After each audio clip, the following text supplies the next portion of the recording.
وقرّي عینا فإما ترین من البشر احدا فقولی انی نذرت للرحمن صوما فلن نکلم اليوم انسیا۔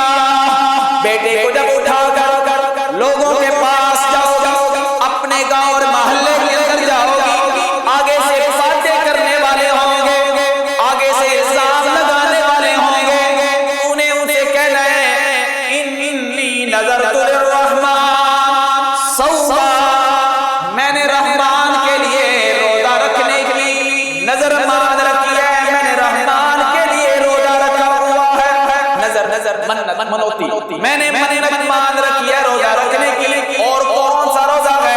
فلن نکلم اليوم انسیا، میرا روزہ یہ ہے کہ میں کسی کے ساتھ کلام نہیں کروں گی، بولوں گی۔ اور یہ جو کہنا ہے نا کہ میں نے روزہ کی نیت کر رکھی ہے، نظر مان رکھی ہے، یہ زبان سے نہیں کہنا، یہ اشارے سے بتانا۔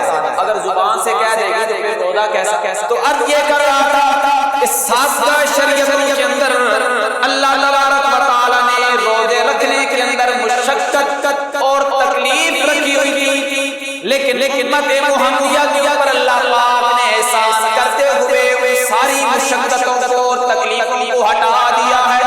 یہ کیوں ہٹایا ہے؟ تاکہ میرے بندے یہ رمضان مبارک کے بابرکت جو چند گنے ایام ہیں ان کے اندر روزے رکھیں اور اپنے گناہوں کو معاف کروا سکیں۔ اس کے ساتھ ایک چھوٹا سا مسئلہ اس کے بعد ختم۔ جہاں پر روزہ رکھنے کا ثواب ہے نا کہ روزہ رکھا جائے، اسی طرح روزہ افطار کروانے کا بھی ثواب ہے۔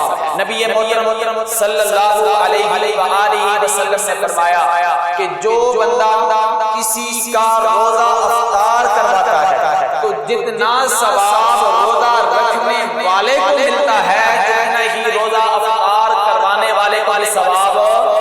صحابہ نے عرض کیا یا رسول اللہ ہمارے پاس تو اتنا مال و دولت نہیں ہے کہ ہم دوسروں کے روزے افطار کروا۔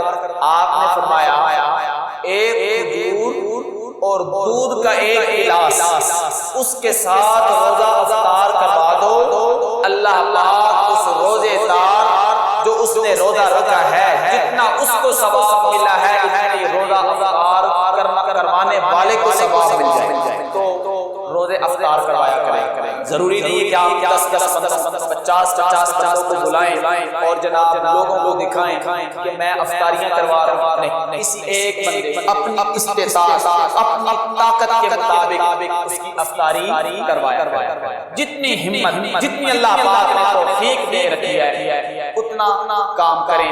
اللہ تبارک و تعالی آپ کو دنیا و آخرت کے اندر کامیاب